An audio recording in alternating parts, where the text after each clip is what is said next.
Hello guys, welcome to our another DIY adventure. And this time ay magko-convert tayo ng ating electric fan into DC. So karamihan naman ng ating mga electric fan ay AC powered. So this time naman ay i-convert natin siya into DC powered. Yung electric fan nga pala natin guys ay 20 inches at rated siya ng 160 watts. So medyo may kalakasan din ito guys. At ang gagamitin pala natin guys ay yung RS755 DC motor na may kasamang speed controller. So pag nabili natin ito guys online, may kasama na siyang speed controller. So ang kailangan na lang natin dito guys ay yung kanyang power supply, which is 12 volts. So ito na yung DC motor natin guys, yung RS755. So kung mapapansin nyo sa kanyang shafting, ay compatible siya para i-mount ang mga common fan blades ng mga electric fan sa market. At bago tayo mag-start ng conversion guys, ay subukan muna nating mag-benchmark ng kanyang power consumption. So maganda na makita natin kung gaano ba kalakas kumain ito ng kuryente before conversion, at kuhanan din natin siya ng benchmark after conversion.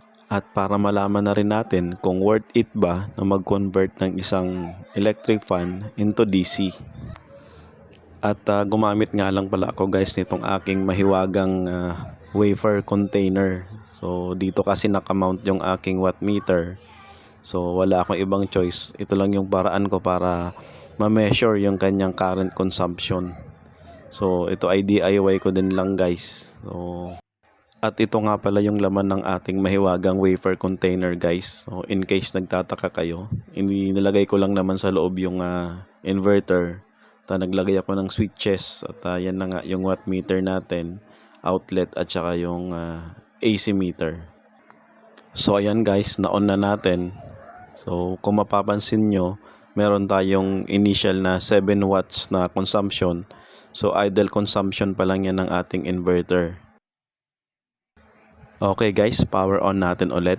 So this time nakaload na yung ating electric fan at tingnan natin yung kanyang power consumption. So ayan guys, makikita nyo nasa 100 watts siya. So ito nga pala guys ay nasa lowest setting pa lang, yung number 1 niya pa lang ito. So nasa around 99 to 100 watts yung kanyang consumption. So ito guys ay kumbaga sa pinakamahinang setting niya. Pero malakas na rin yung hangin yung ibinubuga nito guys. So bihira nga lang namin gamitin yung number 2 at number 1 nito kasi talagang malakas din yung kanyang hangin. So no need na mag number 2 or mag number 3. So ayan guys, around 99 to 100 watts yung kanyang kain. So kung gagamitin nyo ito guys ng mga 12 hours, so at least may 1 kilowatt consumption din ito. So sa amin kasi halos walang patayan nito, kaya naisipan ko na i-try na i-convert baka sakaling mapababa yung kanyang consumption. So wala naman akong masabi sa electric fan na ito kasi malakas naman siya bumuga ng hangin. Matagal na rin ito sa amin, hindi pa rin siya nasisira.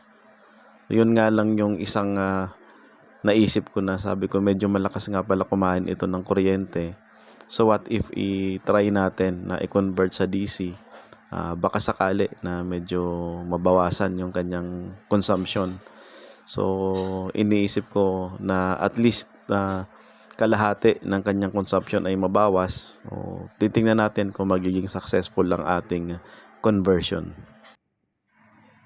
So ayan guys, stable siya sa 93.3 watts consumption. Nasa number 3 na siya. At makikita nyo naman guys na nasa maximum power na siya. So malakas talaga yung hangin nito.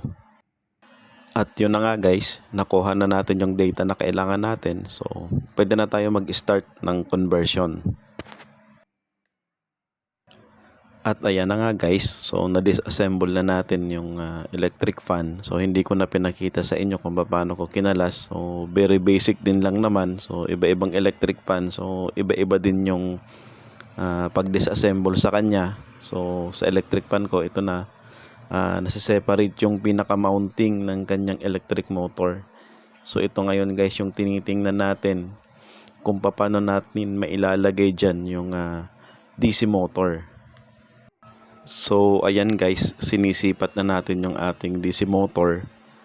Sinisipat natin yung kanyang shafting. So kung mapapansin nyo guys ay medyo mas mahaba siya kumpara dun sa stock shafting ng electric fan motor. So ito yung medyo pag-iisipan natin guys kung paano natin siya ma-mount ng maayos kasi sobrang mahaba yung kanyang shafting. So hindi ko in-expect na ganito pala kahaba at saka ganito kalayo yung magiging pagkakaiba nila ng shafting. So gagawa na lang natin guys ng paraan yan kung paano natin mapapakasya yung ating DC motor sa kanyang housing.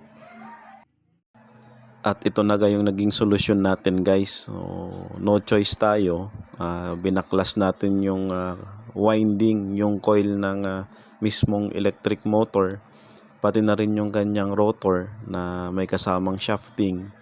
So itinira lang natin yung kanyang frame, yung front at likod ng housing at doon natin ipinasok sa loob yung DC motor natin. So ayan guys, makikita nyo naipasok natin siya sa loob. So medyo mahaba pa rin.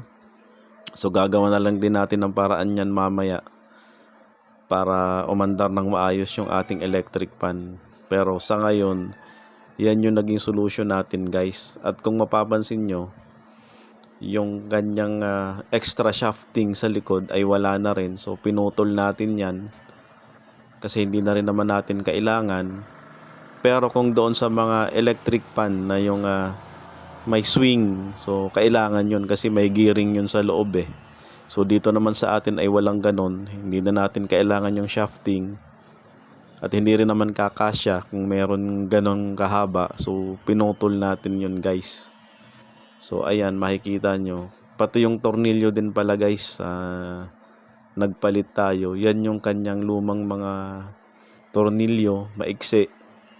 So napilitan tayong bumili ng mas mahaba para lang maipit ng maigi yung ating DC motor sa loob.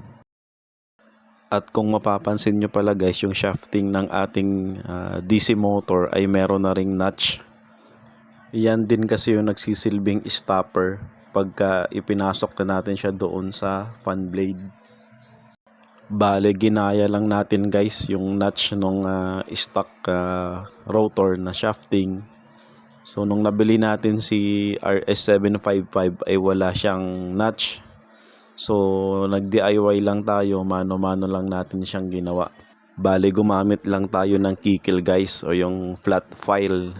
At kinikil lang natin yung portion para magkaroon ng flat surface at maging notch kagaya nung doon sa stock na shafting.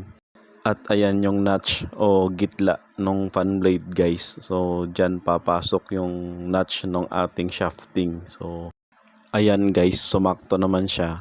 So ang paglagay talaga natin dyan ay doon sa kabila nung fan blade.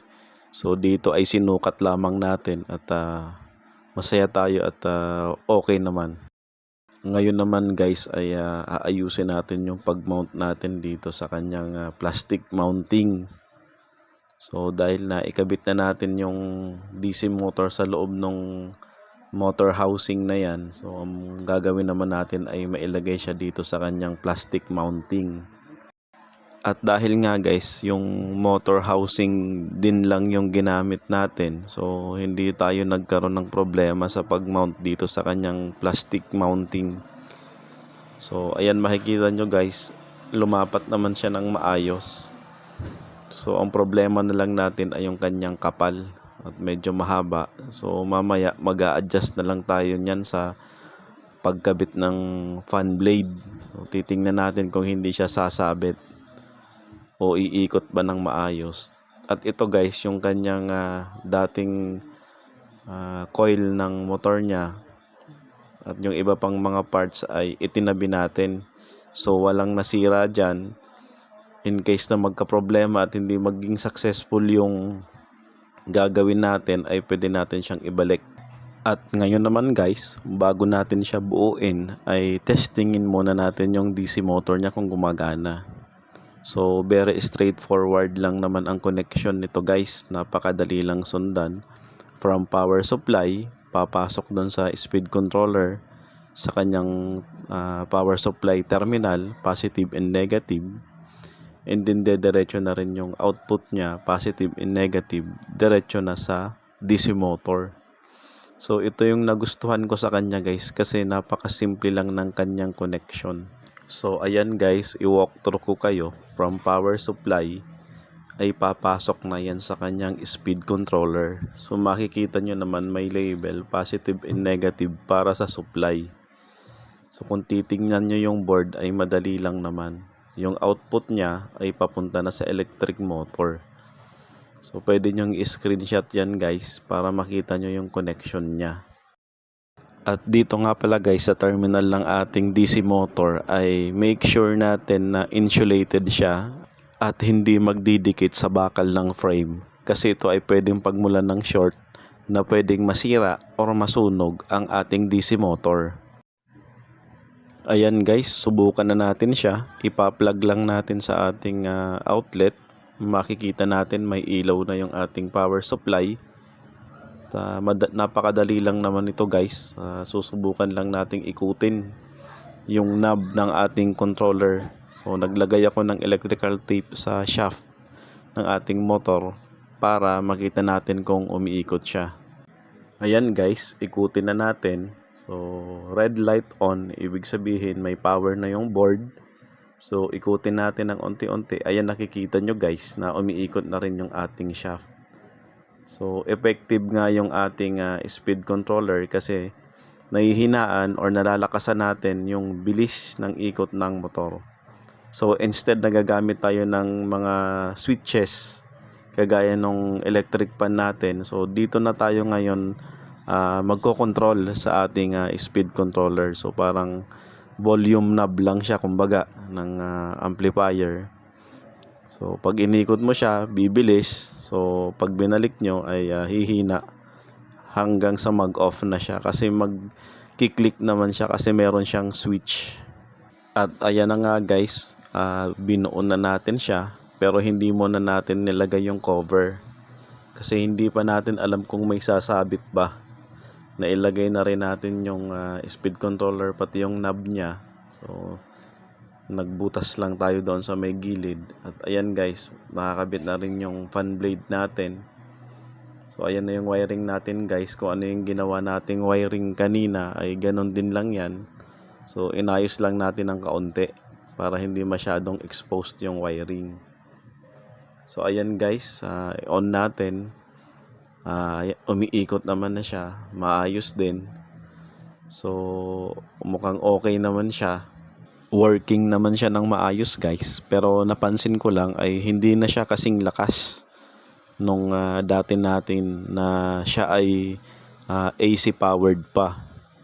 So may pagkakaiba talaga sa lakas. At ayan guys, binuo na natin siya. So dahil mahaba nga siya kanina yung shafting, nag-adjust na lang tayo sa cover ng ating electric pan. So kung mapapansin nyo nga yung gitna ay may butas. So ayan guys, so gumamit na lang tayo ng cable tie para maikabit natin ng maayos yung cover. So kasi talagang pag sinunod natin yung dati niyang mounting, yung naka-screw yung cover, ay lalapat na yung shaft ng electric pan. So ayan guys, working naman na siya. Pero kung mapapansin nyo ay hindi talaga kasing lakas siya nung dati. So ito na ngayon yung consumption niya guys, titingnan na natin. Ayan guys, i-turn on natin siya. So diretso na kaagad sa max settings niya.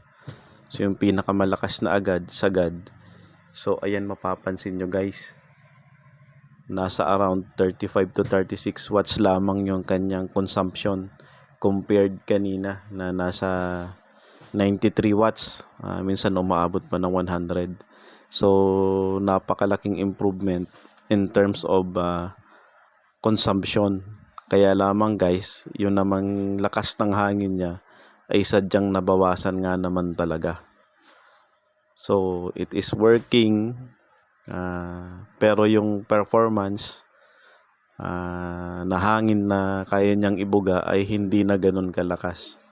So sabihin natin sa pinakamahinang setting niya dati, kung yun ay 100%, ito ngayon ay nasa 60% na lamang. So ganun kalaki yung nabawas sa lakas ng hangin na kaya niyang ibigay, hindi kagaya ng dati. So yan guys, pag binawasan pa natin yung speed, pahinaan pa natin, so talagang kaya nating ibaba pa ng husto yung kanyang consumption. So very responsive yung ating speed controller guys.